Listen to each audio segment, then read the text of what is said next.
வாழ்க வையகம், வாழ்க வையகம், வாழ்க வளமுடன். குரு வாழ்க, குருவே துணை. சிந்தனையை, உடல் நலத்தை சீர் அமைத்து உய்வித்த குருவே வாழ்க, வாழ்க வளமுடன், வாழ்க வளமுடன், வாழ்க வையகம். கனடா ஸ்கை யோகா அறக்கட்டளை சிறப்பாக நடத்தி வருகின்ற ஆன்மீக அன்புள்ளங்கள், குறிப்பாக பேராசிரியர் முனைவர் சிவசங்கரமையா அவர்கள் மற்றும் இந்த நிகழ்ச்சியில் கலந்து சிறப்பிக்கின்ற அன்பர்கள் அனைவருக்கும் அருட்தந்தை வேதாத்திரி மகர்ஷி அவர்கள் சார்பாக வாழ்க வளமுடன் என்ற வாழ்த்துக்களையும் எனது அன்பு கலந்த பணிவான வணக்கத்தையும் சமர்ப்பித்து, குருவின் குரல் வேதாத்திரிய தொடர் சிந்தனையின் 75ஆம் பாகத்தில் ஆலய வழிபாடு பற்றிய 10வது அமர்வு. இன்றைக்கு ஆலய வழிபாட்டிலே இறுதியாக நமக்கு இருக்கின்ற பிரசாதம். இந்த பிரசாத புத்தி என்றும் சொல்வார்கள். இதன் மகிமைகளை பற்றி இன்றைக்கு சிந்திப்போம். மனதின் ஆற்றலை பெருக்கி உடல் நலம், மன நிறைவு, பொருள் வசதி மற்றும் ஆத்ம திருப்தி என அனைத்து வளங்களும் பெற்று இந்த வாழ்க்கை முழுமையான வாழ்க்கையாக, சிறப்பான வாழ்க்கையாக முடிக்க நமது ஞானிகள் அமைத்து தந்த அற்புதமான ஒரு வாழ்க்கை முறையே ஆன்மீகம். இதிலே லௌகீகமும் அடங்கித்தான் இருக்கிறது. ஆன்மீகம் தனித்து கிடையாது. இதிலே முதல் கட்டம், குழந்தை பருவத்திலிருந்து நமக்கு அறிமுகப்படுத்தப்படுகின்ற முதல் கட்டம் ஆலய வழிபாடு. உள்ளம் பெரும் கோவில், ஊனுடம்பு ஆலயம். வள்ளல் பிரானார்க்கு வாய் கோபுர வாசல், தெல்ல தெளிந்தார்க்கு ஜீவன் சிவலிங்கம், கள்ள புலனைந்தும் காலா மணி விளக்கே என்கிறது திருமந்திரம். உள்ளம் பெரும் கோவில், ஊனுடம்பு ஆலயம். கோவில், ஆலயம் என்ற இரு சொற்களும் ஒரே பொருளை, அதாவது வழிபடும் இடத்தை குறிப்பதாகத்தான் நாம் புரிந்து கொண்டுள்ளோம். ஆனால் திருமூலர் சொல்லுகின்ற கருத்து வேறாக உள்ளது. உள் கூட்டல் அம், உள்ளம், அதாவது இயக்கத்தில் மையம் கொண்டுள்ள பிரணவமே உள்ளம். அந்த உள்ளமே கோவில். பெரும் கோவில் என்றால் இந்த உடலை விட பெரிய ஒன்று. பூமி, சூரிய குடும்பம், பால்வெளி மண்டலம் அனைத்தையும் கடந்த பெரியது எது? இந்த உலகம், பிரபஞ்சம். அனைத்து இயக்கமும் உள்ள உலகம். ஊனுடம்பு ஆலயம். ஊன் என்றால் தசை. ஊன் உடம்பு, சதையால் ஆன உடல் ஊனுடம்பு. இதில் மையம் கொண்டுள்ளது ஜீவாத்மா. இதற்கு மூலமானது பரமாத்மா. ஜீவாத்மா தனக்கு மூலமான பரமாத்மாவோடு இணையதிலே ஆன்ம லயம், ஆலயம் என்று ஏற்கனவே பார்த்தோம். இந்த ஆன்ம லயம் என்பது புறத்தே நிகழ்வது அல்ல, நமக்குள் அகத்தே நிகழ்வது. நமது ஆன்ம லயத்தினால் அருளப்படுவதே பெரும் கோவில் தரிசனம், விஸ்வரூப தரிசனம். மனம் எல்லையற்ற அறிவான நிலையே விஸ்வரூப தரிசனம். உலகளாவ விரிந்த நிலை. இதில் பெறுகின்ற மேன்மை 16 சம்பத்துக்கள்: இறையுணர்வு, அறநெறி, கல்வி, தனம், தானியம், இளமை, வலிவு, துணிவு, நன்மக்கட்பேறு, அறிவில் உயர்ந்தோர் நட்பு, அன்புடைமை, அகத்தவம், அழகு, புகழ், மனித மதிப்புணர்ந்து ஒழுகும் பண்பு, பொறையுடைமை என்ற 16 வகை பேர்களுக்கு மேல் ஒரு நிறைவான வாழ்வுக்கு வேறென்ன வேண்டும்? இதற்காகவே தரிசனம் முடிந்த பிறகு பிரகாரத்தில் அமர்ந்து சற்று நேரம் தியானம் செய்ய வேண்டும் என்பதற்காகத்தான் மண்டபங்கள் அமைக்கப்பட்டிருக்கின்றன. ஒன்றை மட்டும் ஆழமாக மனதிலே பதிந்து கொள்ள வேண்டும். அது என்ன என்றால், அறம் சார்ந்த வாழ்க்கை செல்வம் சேரவிடாது. அறம் சார்ந்த வாழ்க்கை செல்வம் சேரவிடாது. காரணம், அற வாழ்க்கையின் கோட்பாடே ஈகை, ஒழுக்கம், கடமை. ஈகைதான் முதல் அம்சம். அப்ப கொடுக்கின்ற போது செல்வம் எப்படி சேர முடியும்? எனவே அறம் சார்ந்த வாழ்க்கையில் செல்வம் குவியாது, பற்றாக்குறையும் இருக்காது. ஒரு நிறை செல்வம் பெற்ற ஒரு வாழ்க்கை. எனவே தர்மம், அறம் என்பதன் பொருளே மற்றவர் நலம் பேணுவதுதான். அற வழியில் பொருளீட்டுவதும் ஈட்டிய பொருளை பகிர்ந்துண்டு வாழ்வதும் தான் தெய்வ நீதி, இயற்கை சட்டம், உண்மையான இறை வழிபாடு. அதனால் தானே அன்னதானம், கோதானம் எல்லாம் ஆலயங்களிலே செய்யப்படுகின்றன. எனவே பல தலைமுறைகளாக வெறும் சடங்குகளாகவே பின்பற்றப்பட்டது.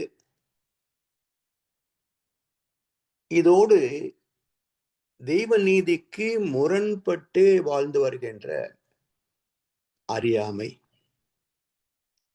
இதுதான் நாம் சந்திக்கின்ற அனைத்து சிக்கல்களுக்கும், நோய்களுக்கும், வறுமைக்கும் காரணம். துன்பங்கள் நம்மை துரத்தி துரத்தி அடிக்கின்றன. ஆலயத்தில் கை நீட்டுகின்ற எல்லோருக்கும் பிரசாதம் கிடைக்கும். ஆனால் தெய்வத்தின் ஆசை, தெய்வ கடாட்சம், அது யாருக்கு கிடைக்கும் என்றால், தெய்வ நீதியை மதித்து வாழ்பவர்க்கே அல்லாமல், அறம் சார்ந்து வாழ்பவர்க்கே அல்லாமல் வேறு யாருக்கும் கிட்டாது என்ற ரகசியமே இந்த பிரசாதத்தில் அடங்கியுள்ள தத்துவம். இதை புரிந்து அறம் சார்ந்து வாழ்கின்ற பக்குவத்தை தான் பிரசாத புத்தி என்று சொல்வார்கள். எப்படி? தீபாராதனை முடிந்த பிறகு, அர்ச்சனை முடிந்த பிறகு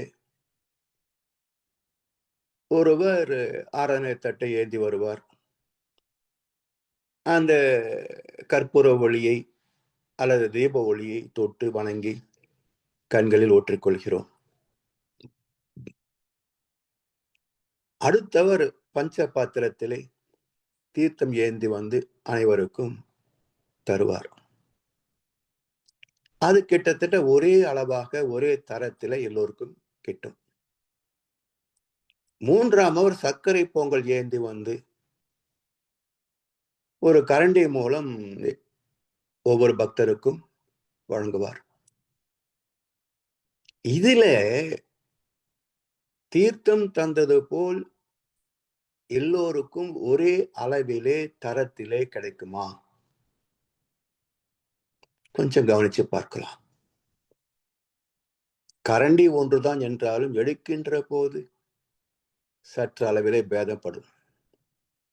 சரி, வழங்கப்பட்ட சர்க்கரை பொங்கலிலே சிலருக்கு முந்திரி கலந்திருக்கும், சிலருக்கு திராட்சை மட்டும் இருக்கும், சிலருக்கு முந்திரி திராட்சை இரண்டும் இருக்கும், சிலருக்கு இரண்டோடு ஏலக்காய் சேர்ந்திருக்கும், சில பேருக்கு 3 எதுவுமே இருக்காது, வெறும் பொங்கல். இதை நாம் வரிசையிலே நின்று வாங்குகின்ற போது இந்த பேதத்தை கவனிக்கின்றோம். நமக்கு கிடைக்கவில்லையே என்ற ஒரு தற்காலிகமான ஆதங்கம் ஏற்படுவதும் உண்டு. ஆனால் கேட்க முடியுமா? எனக்கு முந்திரியே இல்லை, திராட்சையே இல்லை, அவருக்கு மட்டும் கொடுத்தீங்க கேட்க முடியுமா? சரி, நமக்கு வாய்த்தது இவ்வளவுதான் என்று ஏற்றுக்கொள்கிறோம். ஏன்? இது வெறும் பொங்கல் தானே, கிடைக்காத பொருளா என்ன? ஏற்றுக்கொள்கிறோம். இதே போல இறைவனை வேண்டி பெற்றதாக நாம் நினைக்கின்ற, நம்புகின்ற வசதிகள், அதிலேயும் ஒவ்வொருவருக்கும் பேதம் இருக்கத்தான் செய்கின்றன. ஆனால் ஏற்றுக்கொள்ள முடிகிறதா? 2 பேரும் ஒன்னா போய்தான் வணங்கி வந்து வருவோம். மாசம் மாசம் வாரம் எப்போ நேரம் கிடைச்சாலும் கூடுதலாகவும் போய் வருவோம். 2 பேரும் வீடு கட்டணும் தான் கேட்டோம். ஆனா அவருக்கு மட்டும் பெரிய வீடு கட்டுற வாய்ப்பு கிடைச்சது. எனக்கு அந்த பாக்கியம் கிடைக்கல. இந்த பேதத்தை ஏற்க முடியாமல் தவிப்பது பொறாமை, வெறுப்பு, பகை, புறம் கூறுதல், சச்சரவு, சண்டை. இவற்றையும் ஏற்றுக்கொள்வதை தவிர வேறு வழி இல்லை. இவற்றையும் ஏற்றுக்கொள்வதை தவிர வேறு வழி இல்லை என்பதை உணர்ந்து அமைதி காக்கின்ற மனமே பிரசாத புத்தி. கீதை சொல்கிறது, வினையாற்ற கடமைப்பட்டுள்ளாய். கடமை செய்வதுதான் வாழ்க்கை. ஆனால் வினை பயனில் ஒருபோதும் உரிமை பாராட்டாதே. 2ஆம் அத்தியாயம் 47வது ஸ்லோகம். அதாவது கடமையை செய், பலனை எதிர்பாராதே என்கிறது. சரி, பலனை எதிர்பார்க்காமல் ஒரு காரியத்தை யாரால் செய்ய முடியும்? முதல் தேதி சம்பளம் தருவார்கள் என்று நம்பித்தான் 30 நாட்கள் வேலை செய்கிறோம். நல்லதொரு வேலை கிடைத்து வாழ்க்கையில் நிறைவு பெற வேண்டும் என்பதற்காகத்தான் குழந்தைகளை ப்ரீகேஜி முதல் PhD வரைக்கும் கஷ்டப்பட்டு பெற்றோர்கள் படிக்க வைக்கிறார்கள். எனவே பலனை எதிர்பார்க்காமல் ஒரு செயலை செய்வது சாத்தியம் இல்லை. அப்படி எதிர்பார்த்தலிலும் தவறும் கிடையாது. பிறகு கீதை எதை போதிக்க வந்திருக்கிறது? கடமையை செய், பலன் எதிர்பார்க்காது என்று எந்த வகையிலே போதிக்கிறது என்றால், நம்முடைய திறமை, வாய்ப்பு, சந்தர்ப்பம், சூழ்நிலை, தகுதி போன்ற பல நியதிகளை கணக்கிலே கொண்டு ஒரு செயலை முறையாக கணித்து திட்டம் தீட்டி சீராக செயல்படுத்தி அடைகின்ற வெற்றியிலே ஆத்ம திருப்தி கிடைக்கும். ஆனால் நீ ஒரு செயலை செய்துவிட்டு அதற்கு நீ விரும்பிய பலன்தான் வர வேண்டும் என்றால் அது என்னால் கொடுக்க இயலாது என்கிறார் கிருஷ்ண பரமாத்மா. நீ ஒரு செயலை செய்துவிட்டு அதற்கு நீ விரும்பிய பலன்தான் வர வேண்டும் என்று கேட்டார். அது இறைவனால் கொடுக்க முடியாது. எப்படி? உதாரணமாக ஒரு கீரையை விதைத்துவிட்டு, கிருஷ்ணா, உன் பரம பக்தன் அர்ஜுனன் நான், உனது நெருங்கிய நண்பன், உனது மைத்துனன், நினைவிலே கொள். இந்த கீரை விதை அருமையான தென்னை மரமாக வளர்ந்து குலை குலையாக காய்க்க வேண்டும் என்று கேட்டால் நடக்குமா? இதைத்தான் பக்தி என்ற பெயரால், கடவுள் நம்பிக்கை என்ற பெயரால் எல்லா பக்தர்களும் செய்து கொண்டிருக்கிறார்கள். தனக்கு தகுதி இருக்கிறதா, திறமை இருக்கிறதா, பூர்வ கர்ம புண்ணியம் இருக்கிறதா என்றெல்லாம் யோசிப்பதே கிடையாது. எனக்கு இது வேணும், அதற்கு எந்த கடவுளை எப்படி வணங்கினால் கிடைக்கும்? இந்த கடவுளுக்கெல்லாம் அது சாத்தியம் இல்லையா? கிறிஸ்துவ கடவுளிடத்திலே கிடைக்குமா? இஸ்லாம் கடவுளிடத்திலே கிடைக்குமா? வருகிறேன். மதம் மாறுவதில் எனக்கு எந்த கூச்சமோ தயக்கமோ கிடையாது.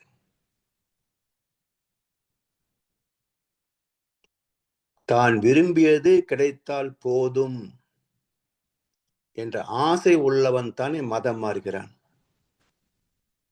இல்லையா? அங்கே போனால் நாம் விரும்பிய சுகம் கிடைக்கும் என்ற ஆசையில் தானே மதம் மாறுகிறான். ஆசை இல்லாத ஒருவன் மதம் மாற்றம் செய்ய முடியுமா? சரி, மதம் மாறி எல்லோருக்கும் எல்லாமே கிடைத்து விட்டதா? கண்டது உண்டா? நிரூபிக்க முடியுமா? சிந்திக்க வேண்டும் பக்தர்கள். Whether we deserve or not, we demand. இது இன்றைக்கு எல்லா பக்தர் மனதிலும் எழுதப்படாத சாஸ்திரமாக, சம்பிரதாயமாகவே மாறிவிட்டது. பள்ளிக்கூடம் போகாம, பாடத்தை படிக்காம, பரீட்சையும் எழுதாம நான் பாஸ் ஆக வேண்டும், அதற்கு உனக்கு எத்தனை தேங்காய் வேண்டும் பிள்ளையாரப்பா என்று கேட்பது போல எத்தனை பக்தர்கள் எத்தனை விதங்களில் தெய்வத்திடம் வேண்டி நிற்கிறார்கள். 50 ரூபாய்க்கு ஒரு வீடு பொம்மை வாங்கி மரத்திலே கட்டிவிட்டு 50 லட்சத்தில் வீடு வேண்டும் என்று கேட்டால் இறைவன் எப்படி கொடுப்பான்? எப்படி கொடுப்பான்? இதைத்தான் கீதை சொல்கிறது. நீ கடமையை செய், அதற்குரிய பலனை நீ கேட்க வேண்டியதே கிடையாது. காலத்தால் துல்லியமாக தவறாது நானே கொடுத்து விடுவேன். கேட்பதனால் ஒன்று கிடைப்பதும் இல்லை, கேட்காததால் ஒன்று கிடைக்காமல் போவதும் இல்லை.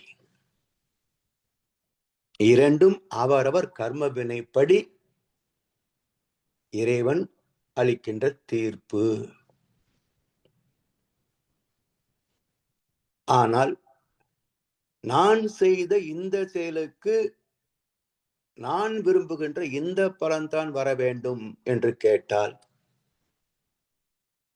அதை என்னால் கொடுக்க இயலாது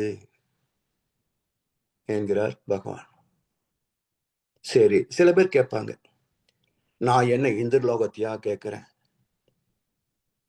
வீட்டு செலவுக்கு பத்தல, கடன் தலைக்கு மேல இருக்குது, இதெல்லாம் கொஞ்சம் தீர்ந்து நிம்மதியா இருந்தா போதும்னு கேட்கிறேன், இது கூட என்னை படைத்த இறைவன் தரக்கூடாதா? கேள்வி நியாயம் தானே. நானும் செல்வந்தலாகணும்னு கேட்கல, இருக்கிற கடன் தீர்ந்து நிம்மதியா வறுமை இல்லாமல் வாழ்ந்தால் போதும், இதை கூட என்னை படைத்த ஆண்டவன் தரக்கூடாதா? நியாயமான கேள்விதானே. கொடுப்பதற்கான புண்ணிய கர்மா இருந்தால் இறைவன் தந்திருப்பான். இல்லாத போது, கர்ம பலன் புண்ணியம் இல்லாத போது எப்படி கொடுப்பான்?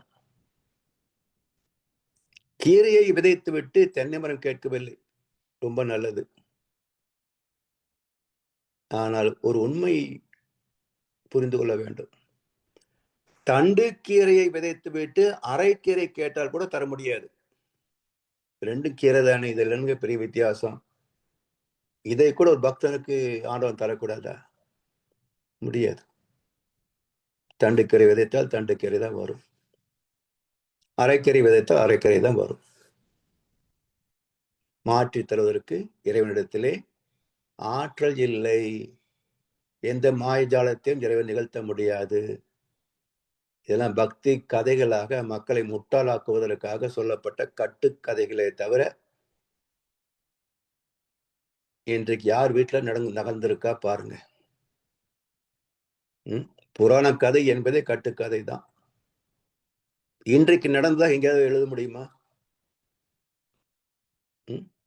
யோசிச்சு பாருங்க.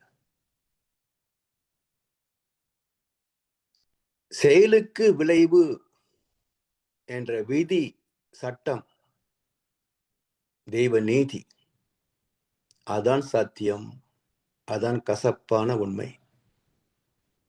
இதை புரிந்து கொள்ளாமல் குழந்தை போல தெய்வத்திடம் நச்சரிப்பதிலே பயனில்லை. இப்போ ஒரு குழந்தை அழைத்து கொண்டு கடை வீதிக்கு போகிறோம்.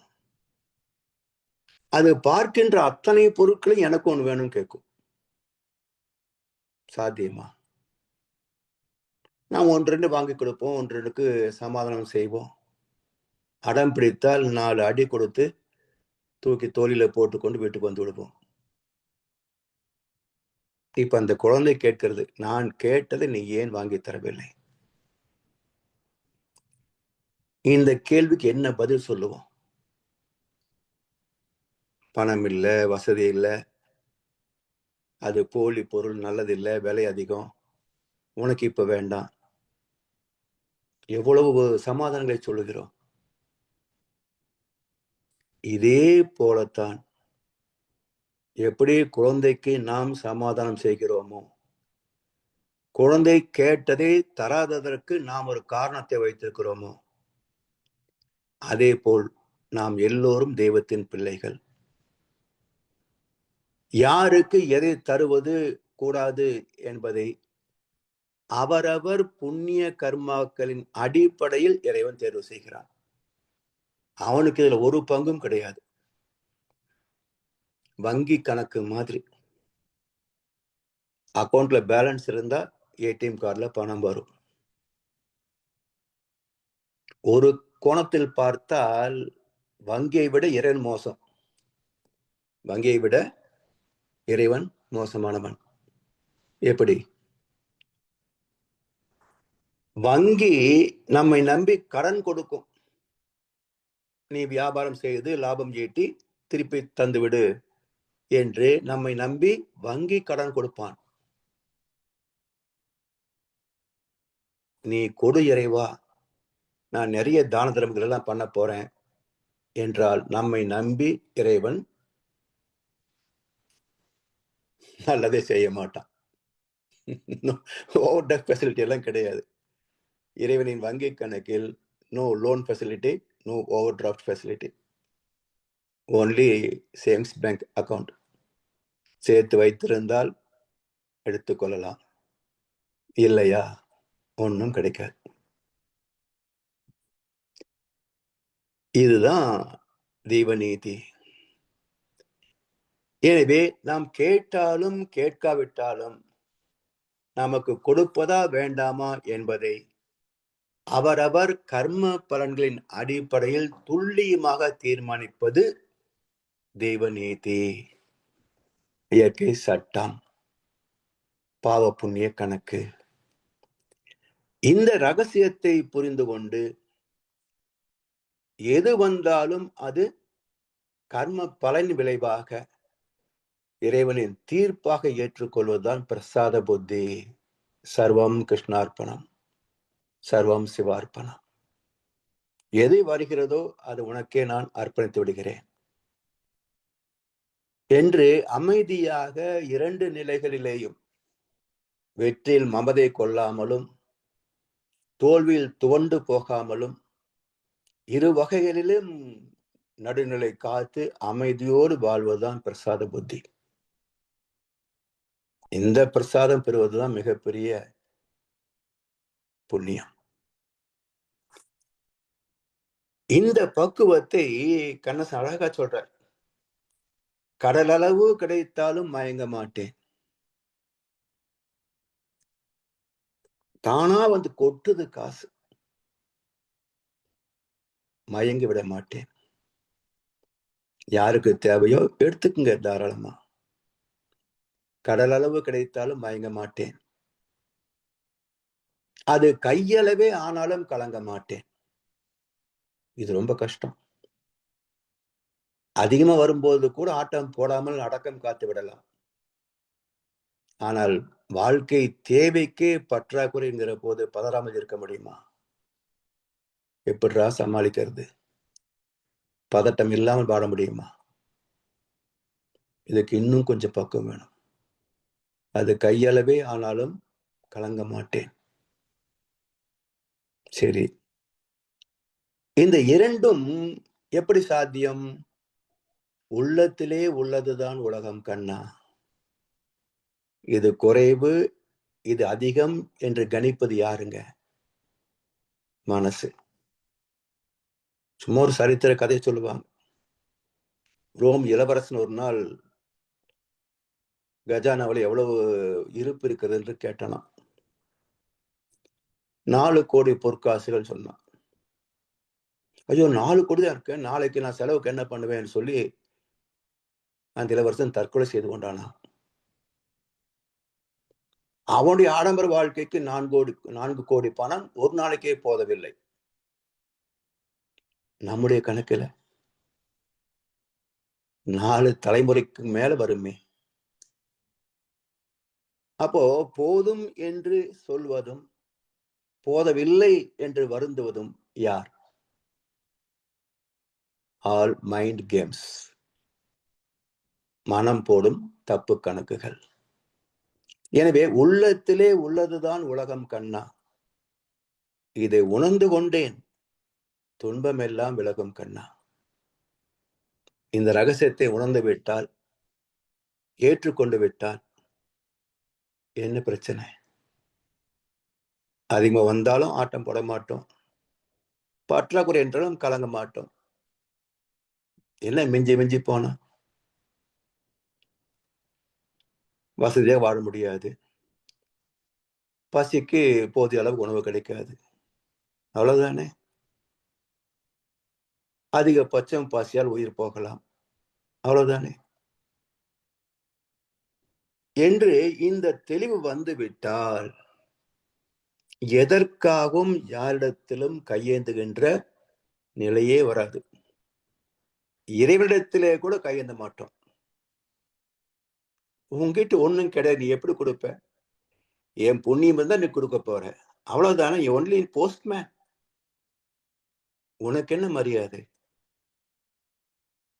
என் புண்ணியம் இருந்தா நீ கொடுக்க போற, இல்லைன்னா நீ கொடுக்க மாட்ட. உன்னால் ஒண்ணும் முடியாது, தெய்வத்தால் ஆகாது, அப்புறம் என்ன மரியாதை? இருக்கின்றாய் என்பதனால் இவ்வளவும் கேட்டேன், இல்லை என்றே முடிவானால் கதறவே மாட்டேன் என்ற ஒரு பாட்டுல கண்ணதாசன். இறைவன் கொடுப்பான் என்பதனால கேட்டுட்டு இருக்கிறோம், இல்லை என்றே முடிவானால் கதறவே மாட்டேன். எதுக்கு உங்ககிட்ட வந்து அழுது புலம்ப போறேன்? சரி, இப்போ இந்த பிரசாதத்தை கடந்து ஆலய வழிபாட்டிலே உள்ள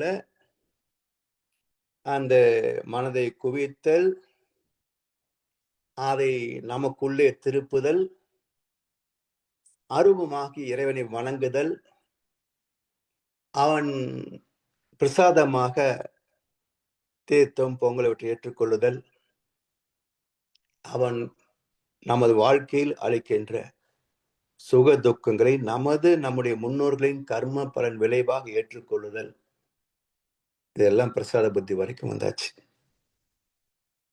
இப்ப இந்த ஆலய வழிபாட்டை மகர்ஷி அவர்களும் விளக்கியிருக்கிறாங்க. பதஞ்சலி மகானும் இதை பற்றி பேசியிருக்கிறார். இப்ப மனவளக்கலையிலே பதஞ்சலி மகானுடைய அஷ்டாங்க யோகம் எப்படி கலந்திருக்கிறது என்பதை நாம் பார்க்கணும். யமம், நியமம், ஆசனம், பிரணயாமம், பிரத்யாகாரா, தாரணா, தியான, சமாதி என்பன பதஞ்சலி மகான் வகுத்த அஷ்டாங்க யோகம். இதுல யமம், நியமம், ஆசனம், பிரணயாமம். யமம் என்றால் செய்ய வேண்டிய கடமைகள். நியமம் என்றால் தவிர்க்க வேண்டிய ஆசாபாசங்கள், பந்தம், பற்றுகள். ஆசனம் என்றால் எளிய உடற்பயிற்சி. பிராணாயாமம் என்றால் மூச்சு பயிற்சி. இந்த 4ம் உடலுக்கான பயிற்சிகள். அடுத்த 4 மனதிற்கான பயிற்சிகள். பிரத்யாகாரா, வெளியே ஓடுகின்ற மனதை அங்கேயே நிறுத்துவது. தாரணா, அப்படி நின்ற மனதை குறிப்பிட்ட சிலையிலே, பொருளிலே, மந்திரத்திலே ஓர்மைப்படுத்துவது, கான்சென்ட்ரேஷன். அப்படி ஓர்மைப்பட்டு பழகிய மனதை யூடர்ன், உள்நோக்கி திருப்பி நமது உடலுக்குள்ளாக உயிர் மையங்களிலே நிலைப்பது தியானம். அதன் உச்ச நிலையாக உடல் கடந்து, உலகம் கடந்து, சுத்த வெளியோடு ஒன்றி கலக்கின்ற நிலை சமம், ஆதி, சமாதி நிலை. இந்த 4ம் மனப்பக்குவத்திற்கான பயிற்சிகள். எனவே யமம் என்பது தர்மத்தின்படி உடலுக்கு தேவையான உணவு, உழைப்பு, உறக்கம், தாம்பத்தியம், நல்ல எண்ணங்கள் போன்றவற்றை அளவு முறையோடு பயன் கொள்வது யமம். நியமம், உடலுக்கு தீங்கு விளைக்கும் உணவுகளை விரும்புவது, சக்திக்கு அதிகமாக உழைத்து உடலை வருத்துவது, இரவு நேர தூக்கத்தை தேவையின்றி அலட்சியப்படுத்துவது, கவர்ச்சியினால் தூண்டப்பட்டு அளவுக்கு அதிகமாக தாம்பத்தியத்தில் ஈடுபடுவது மற்றும் தீய எண்ணங்களிலே வீழ்வது போன்ற தர்மத்திற்கு முரண்பட்ட தேவையில்லாதவற்றை தவிர்ப்பது நியமம். ஆரோக்கியத்தை காக்கும் உடற்பயிற்சிகளை தினசரி செய்வது அடுத்த கடமை. சோர்வு தராத, உடலை வருத்தாத எளிய பயிற்சிகளை முறையாக தினம் தவறாமல் செய்வது ஆசனம். உடலுக்கு சாந்தி அளித்து மனதுக்கு அமைதி அளிக்கின்ற மூச்சு பயிற்சிகளை பூரகம், கும்பகம், ரேசகம், சூன்யகம் என்ற கால அளவின்படி நீதிப்படி மேற்கொள்வது பிராணாயாமம். மற்ற 4ம் மனப்பக்குவத்திற்கான பயிற்சிகள். இவற்றின் உட்பொருளை உணர்ந்து ஆலய வழிபாட்டை மேற்கொண்டால் ஒரு மனிதனை தெய்வமாக்கும் நம்பிக்கை மார்க்கமே ஆலய வழிபாடு என்பது தெளிவாகும். வைணவத்திலே கிருஷ்ண பரமாத்மா காளிங்கநாதனம் செய்வதும், 5 குதிரைகள் பூட்டிய ரதத்தை சாரத்தியம் செய்வதும், 5 தலை பாம்பனையில் சயனம் கொள்வதும், இவையெல்லாம் எதை காட்டுகின்றன? 5 புலன்களே 5 பாம்புகள். ஒரு பாம்பு கடித்தாலே பிழைப்பது அரிது. 5 பாம்புகள் கடித்தால் கதி என்ன? அப்ப இந்த 5 புலன் சுகங்களும் நம்முடைய உடலையும் மனதையும் கெடுக்கின்ற 5 தலை பாம்புகள். இவற்றை சிக்கித்தான் உடல் நோய்களாலும் பற்றாக்குறையாலும் வறுமையினாலும் தவிக்கிறோம். இவற்றை அளவுமுறை காக்கின்ற மனப்பக்குவத்தை ஆலய வழிபாட்டிலே தொடங்கி ஞான மார்க்கத்திலே தேர்ச்சி பெற்று முக்தியிலே அமைதி பெற்றுவிட்டால் வாழ்நாள் முழுவதும் நிரந்தரமான அமைதி கிட்டும். ஏன் 5 தலை பாம்பை பிரம்மாவுக்கும் சிவனுக்கும் அமைக்கவில்லை? சிவனுடைய கழுத்துல ஒற்றை பாம்பு தானே இருக்குது. பிரம்மாவுக்கு அதுவும் இல்லை. அப்ப ஏன் இந்த 2 தெய்வங்களுக்கும் 5 பாம்புகள் கொடுக்கப்படவில்லை என்றால் பிரம்மாவின் வேலை படைத்தலோடு முடிந்தது. சிவத்தின் கடமை ருத்ரம், இறுதியில் முடித்து வைக்கின்ற ருத்ரம். இந்த பிறப்புக்கும் இறப்புக்கும் இடைப்பட்ட வாழ்க்கை பொறுப்பேற்றது விஷ்ணு, காக்கும் கடவுள். அதனால் விஷ்ணு பகவான் சுகமான வாழ்வுக்கு வழிகாட்டுகிறார். என்ன? வாழும் காலத்தில் இனிமை காக்க, ஐம்புலன்கள் வசம் சிக்கிக் கொள்ளக்கூடாது என்பதுதான் மகாவிஷ்ணு தத்துவம் காட்டுகின்ற வாழ்வியல். 5 தலை பாம்பை பஞ்சனை போல பார்க்கடலில் மிதப்பது போல பயன் கொள்ள வேண்டும். ஏனென்றால் ஐம்புலன்கள் இல்லை என்றால் என்ன வாழ்க்கை? யோசிச்சு பாருங்க. மெய்வாய் கண் மூக்கு செவி, இந்த 5 புலன்களும் செயல்படாது என்றால் இது என்ன வாழ்க்கை? கல்லுக்கும் மண்ணுக்கும் நமக்கும் என்ன பேதம்? அதான் கள்ள புலனைந்தும் காலா மணிவிளக்கே என்றார் திருமூலர். ஒரு கோணத்தில் இது திருட்டு புலன்கள், மறு கோணத்தில் கலங்கரை விளக்குகள். எந்தெந்த கோணத்துல? அறியாமை, அலட்சியம், உணர்ச்சி வயம் என்ற வாழ்க்கையில் இவை கள்ள புலன்கள், நாம ஏய்க்கின்ற தீய புலன்கள்.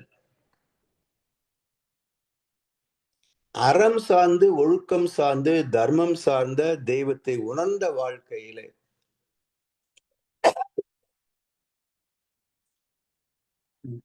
ஐம்புலன்களும் இந்த உலகத்தோடு தொடர்பு கொண்டு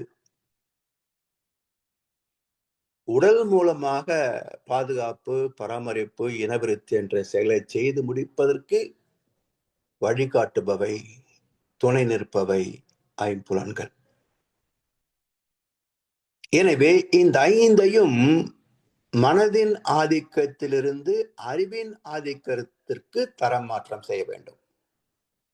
மனம் புலன் உணர்வினில் மயங்கிட மாயையாம். மனம் விரிந்து அறிவென்னும் மாபதம் எய்திய மனம் அறிவாகிய மனிதனும் தெய்வமே. அறிவை புலன்கள் வெல்லுவது இயல்பு, அறிவால் புலன்களை வெல்லுவது உயர்வு. அப்ப புலன்களை அறிவின் கட்டுப்பாட்டுக்குள் கொண்டு வர வேண்டும் என்பதைத்தான் காளிங்க நர்த்தனம் 5 தலை பாம்பை அடக்கி காட்டினார். 5 குதிரைகள் பூட்டிய ரதத்தை செலுத்தி காட்டினார். இப்படி மனிதனுடைய வாழ்க்கை நிலைகளை உருவகப்படுத்தி கதைகள் மூலம், சம்பவங்கள் மூலம் விளக்க வந்தவையே புராணங்கள், இதிகாசங்கள்.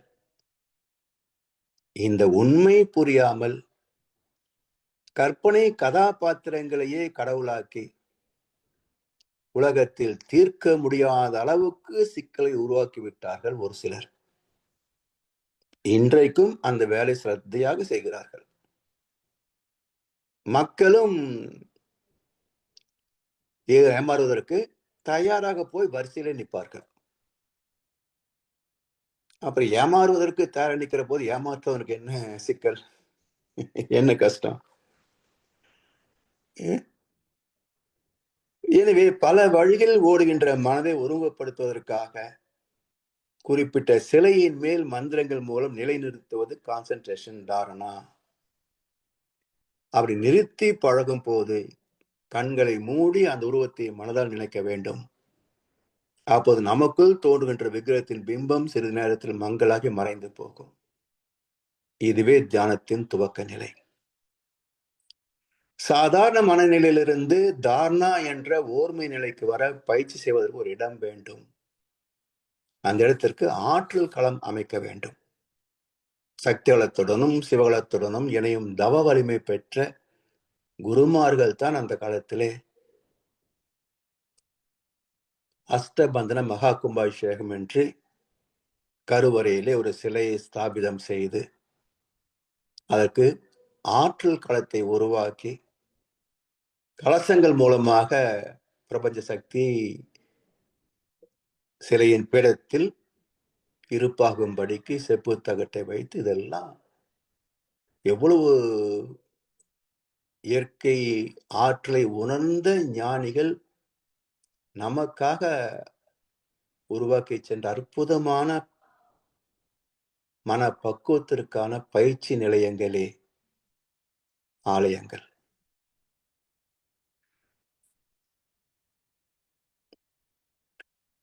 எனவே உயிருக்கு அடித்தளமான இறைநிலையோடு ஒன்ற வேண்டும். அதுதான் உடல் நலத்தோடு இனிமையாக வாழ்வதற்கான வழி என்று அஷ்டாங்க யோகத்தை வழிகாட்டினார் பதஞ்சலி மகான். இந்த அஷ்டாங்க யோகத்தோடு மனவளக்கலை எப்படி ஒத்திருக்கிறது என்பதே இந்த சிந்தனை. மனவளக்கலையிலேயும் தாம்பத்தியம், சுவை, வாசனை, பார்வை, ஓசை என்ற ஐம்புலன் துய்ப்பில் அளமுறை காத்தல் யமம். மீறாமல் நம்மை தடுத்துக் கொள்வது நியமம். எப்படி உணவு உண்கிறோம், முதல் ஏப்பம் வந்தவுடனேயே நிறுத்தி விடுவது யமம், செய்ய வேண்டியது. ஏப்பம் வந்த பிறகும் தொடர்ந்து உண்பது தவறு, வியாதிக்கு அடிப்படை. அதனால் இது விலக்க வேண்டியது நியமம். எனவே விளக்கம் இதெல்லாம் யமம் நியமத்தில் அடங்கிவிட்டது. அடுத்தது உடலை வருத்தாத பிராணாயாமத்தோடு கூடிய எளிய ஆசனங்களே மகர்ஷி தந்துள்ள எளிய முறை உடற்பயிற்சி. இதுல மூச்சு பயிற்சி உண்டு, ஆசனங்கள் உண்டு, எல்லாம் கலந்திருக்கும். இவற்றோடு மகர்ஷியின் அறிமுகம் சித்தர் கண்ட காயல்பக்கலை மீண்டும் நமக்கு அறிமுகப்படுத்தப்பட்டது. ஒரு உயிர்கலை. சரி, விளக்கங்களை கேட்பதும் படிப்பதும் சிந்திப்பதும் பிரத்யாகாரா மற்றும் தாரணையில் அடங்கும். எப்படி? இப்ப மகர்ஷியுடைய புத்தகங்களையோ ஒரு நாடகங்களையோ கேட்கிறோம், படிக்கிறோம், அதை பற்றி சிந்திக்கிறோம், தெளிவு பெறுகிறோம். இவை எல்லாமே மனம் குவிந்தால் தானே செய்ய முடியும்.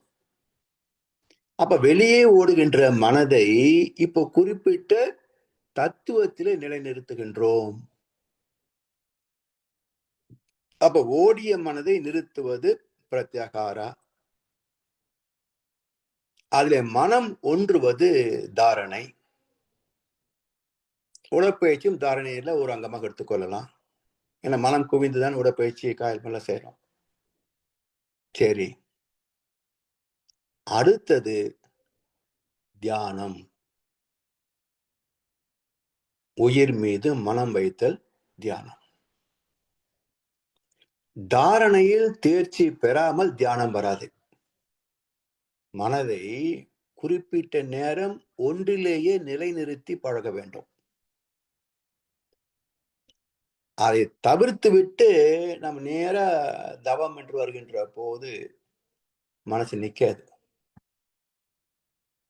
கையை கோத்து கண்ணை மூடி உட்கார்ந்துரும், உடம்பு உட்கார்ந்துரும், மனசு அப்பத்தான் உலக பிரச்சனை எல்லாம் ஞாபகத்துக்கு வரும்.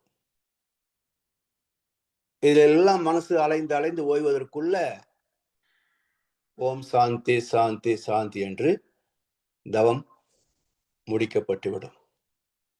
நாம செய்தது என்ன தவம்? என்ன தவம்? 3 என்ன தவம்? இது எப்படி தவத்தின் கணக்குல சேர்க்க முடியும்? இப்படித்தான் நிறைய அன்பர்கள் தவம் செய்து விட்டு, நான் தான் ரொம்ப நாள் தவம் பண்றேன், நானும் தான் வாழ்த்துறேன், ஒண்ணுமே நடக்க மாட்டேன்றது அப்படிம்பாங்க. எப்படி தவம் பண்றோன்றது யாருக்கு தெரியும்? உட்கார்ந்துட்டோம், அது மட்டும்தான் தெரியுது. மனம் எங்கெல்லாம் மேய்ந்தது என்று யாருக்கு தெரியும்?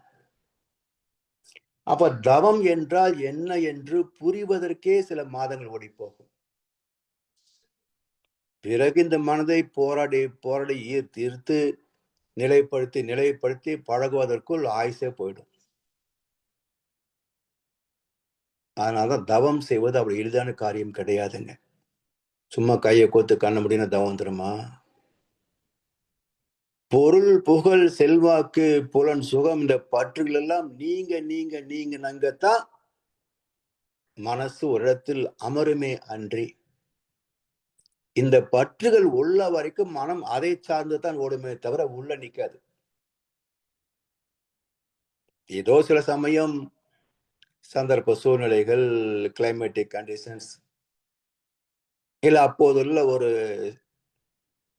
பக்குவம், இதை பொறுத்து தற்காலிகமாக சில அனுபவங்கள் கிடைக்கலாமே தவிர, எண்ணிய போதெல்லாம் முன்னே எழுந்தருளும் எம்பிரானே என்று தவத்திலே ஆழ்ந்து போக முடிகிறதா? எல்லோராலையும்? மிகப்பெரிய கேள்வி அது. எனவே தாரணை என்ற மனம் குவிதலிலே கான்சென்ட்ரேஷன், அதுல தேர்ச்சி பெறாமல் உடலுக்குள் உயிர் மையங்களில் மனம் நிலைக்காது, தியானம் வராது. பக்தி மார்க்கத்தில் கோவில் குளம் என்று அலைந்து திரிந்து பக்குவமாகி தியானத்துக்கு வர வேண்டும். அல்லது ஞான மார்க்கத்தில் தத்துவத்தை கேட்பதும் படிப்பதும் சிந்திப்பதும் தெளிவதும் பின்பற்றுவதுமாக தியானத்திற்கு வர வேண்டும். எனவே பிரத்யாகார தாரணா இல்லாமல், அதில் பக்குவம் அடையாமல் தவத்திலே தேர்ச்சி பெற முடியாது. பிறகு சமாதி எப்படி கிட்டும்?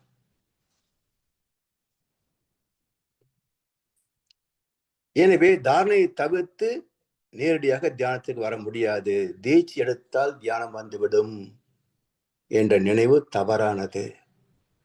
தொடர் முயற்சியும் பயிற்சியும் இணைந்தால் மட்டுமே தவத்தில் வெற்றி பெற முடியும். அதனால் தாரணை என்ற பயிற்சியை தொடர்ந்து செய்து செய்து அடைந்த பக்குவத்தை கொண்டு தவத்தில் மேன்மை பெற வேண்டும்.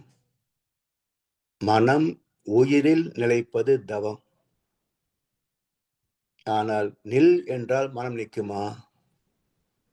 சரண கமலாலயத்தில் அரை நிமிஷ நேரம் மட்டில் தவ முறை தியானம் வைக்க இயலாத சட கசட மூட மட்டி என்று தன்னை நொந்து கொண்டார் அருணகிரியார்.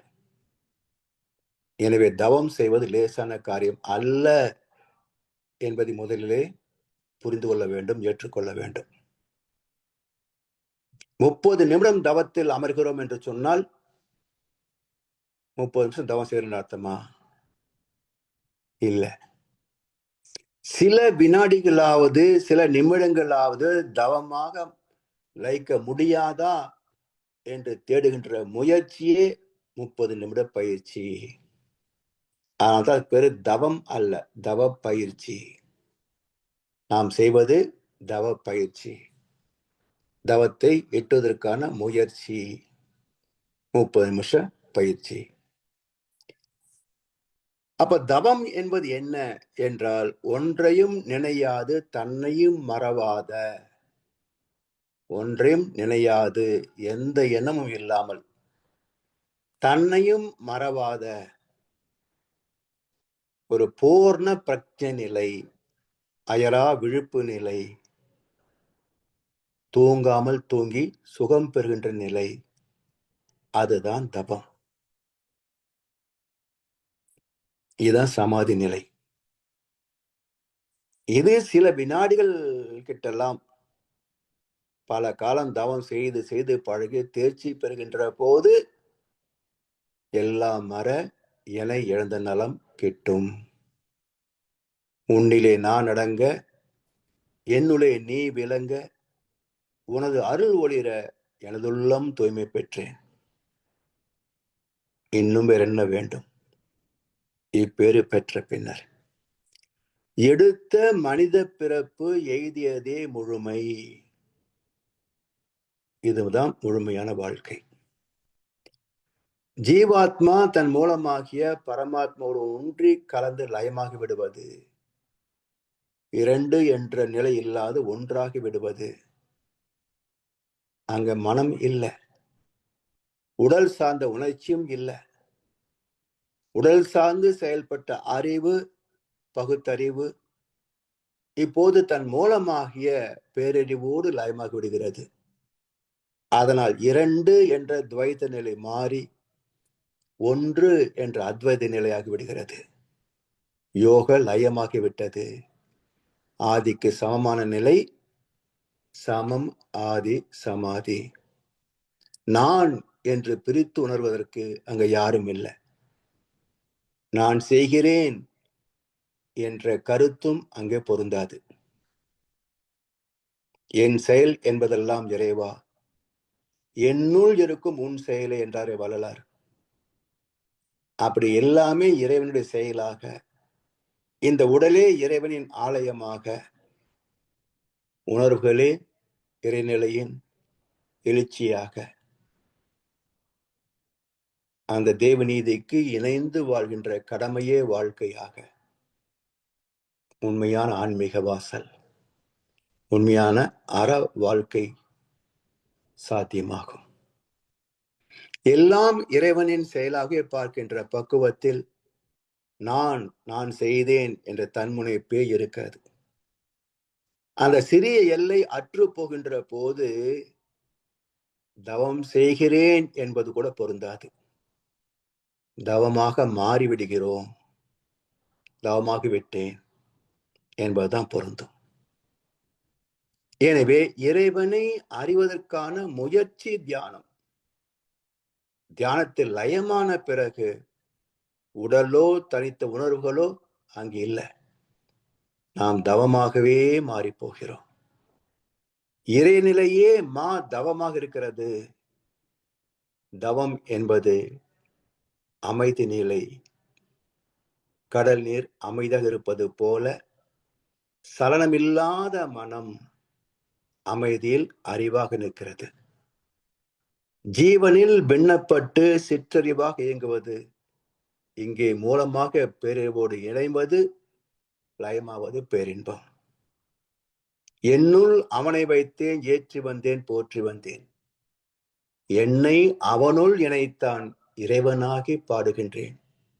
உன்னுள்ளும் இவ்வுண்மை உணர்ந்து கடை தேர்வதற்கு உலக மக்கள் அனைவரையும் ஒருங்கிணைத்து வாழ்த்துகின்றேன் என்று இறைவனின் கருணையோடு அன்போடு, அன்பர்களே வாரீர், அறிவின் இருப்பிடம் அறிந்து இன்பமுற அன்பர்களே வாரீர் என்று உலக மக்கள் எல்லாம் அழைத்து கொண்டிருந்தார் மகர்ஷி அவர்கள். மக்களுக்குத்தான் திரும்பி பார்க்க நேரமில்லை. அடுத்து கிறிஸ்துமஸ். ஏன்னா இந்து ஆலய வழிபாடு மட்டும் தெரிந்து கொண்டால் போதாது. தேவாலயங்களிலேயும் எப்படி அங்கு இறை வழிபாடு நடக்கிறது என்பதை தெரிந்து கொள்ள வேண்டும். இதை பற்றிய சிந்தனை அடுத்த அமர்விலே சிந்திப்போம் என்று சொல்லி வாய்ப்பளித்த அனைவருக்கும் நன்றி பாராட்டி இன்றைய உரையை நிறைவு செய்கின்றோம். வாழ்க வளமுடன், வாழ்க வளமுடன், வாழ்க வையகம். வாழ்க வளமுடன் ஐயா. மிக்க நன்றிகள். வாழ்க வளமுடன் ஐயா. அருமையான சிந்தனை உரை சிறப்பாக இருந்தது ஐயா. மிக்க நன்றிகள். ஆலய வழிபாட்டிலே இன்றைக்கு 9வது பாகம். எவ்வளவு விடயங்கள் ஆலய விளையாட்டில் இருக்கின்றது, இன்னும் தொடர்கின்றது. மிகச் சிறப்பு. நன்றி ஐயா. இப்பொழுது நண்பர்களுடைய கேள்வி பதில் பகுதிக்கு செல்வோம். ஐயாவிடம் உங்கள் கேள்விகளை கேட்க விரும்புபவர்கள் அல்லது உங்கள் கருத்துக்களை பரிமாறிக்கொள்ள விரும்புபவர்கள் கைகளை உயர்த்தி கேட்கலாம்.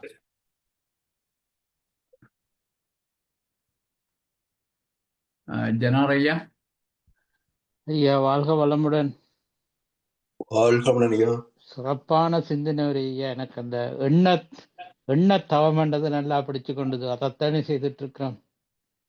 அது செய்யற கடைசியில முடிகிற நேரம் உண்மையிலேயே தவத்துல இறங்கி போற நேரம் மணி அடிச்சிருது, சாந்தி வந்துருது. அதை கொஞ்சம் திருத்தணும். வாழ்க வளமுடன் ஐயா. கேள்வி இல்லை, அது நல்ல சிறப்பா இருந்தது ஐயா. வாழ்க வளமுடன். வாழ்க வளமுடன் ஐயா. நன்றிகள். தனா ஐயா. ஐயா வாழ்க வளமுடன் ஐயா. வாழ்க வளமுடன் ஐயா.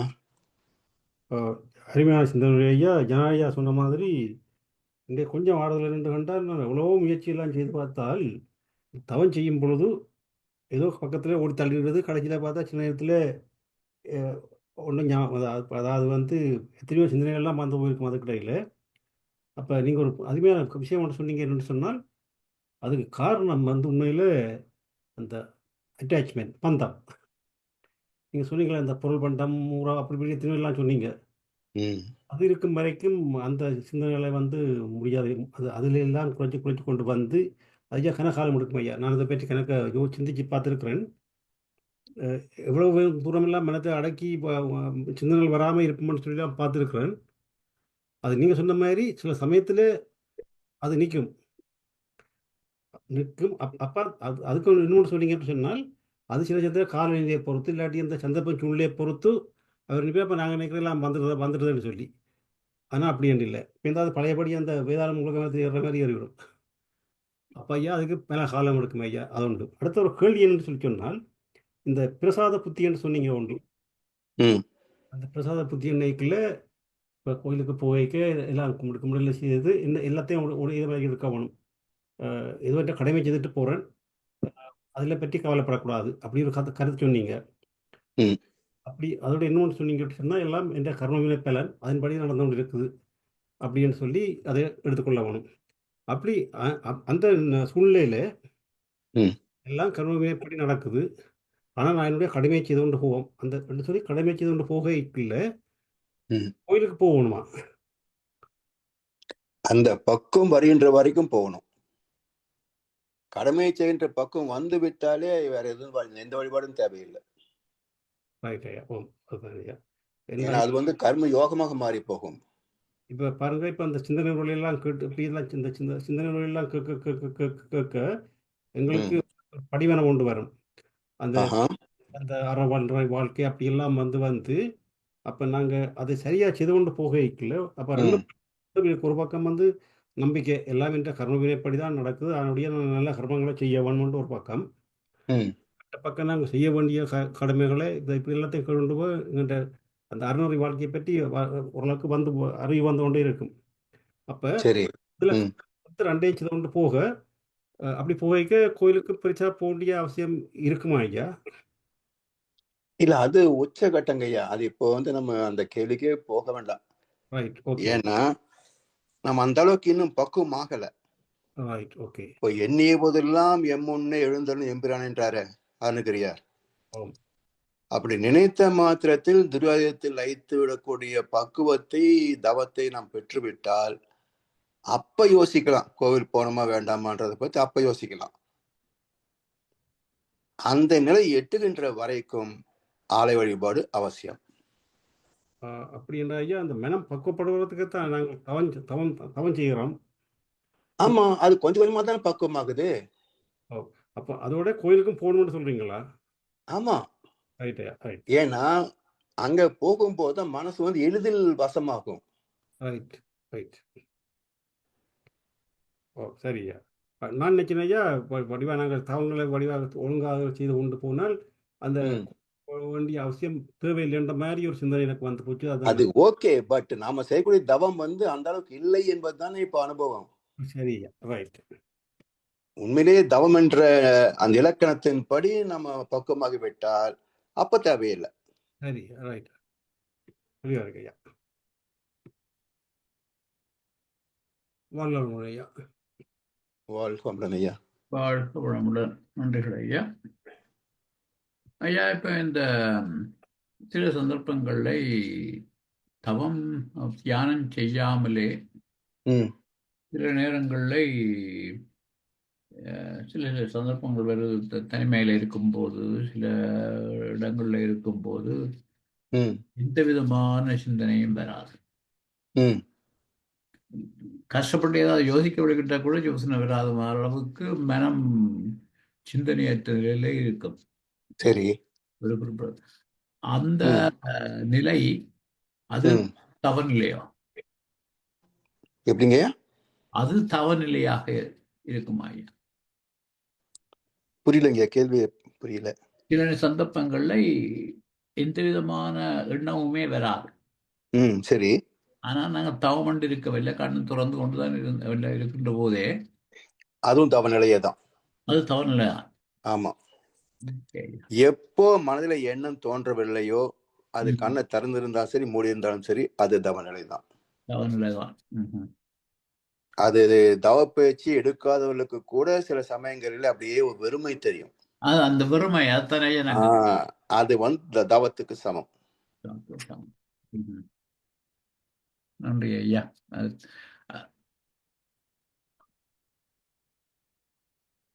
வேறு கேள்விகள் இல்லை ஐயா? நாங்கள் இத்துடன் நிறைவு செய்வோம். சரிங்க ஐயா, சரி. வாழ்க முடன்.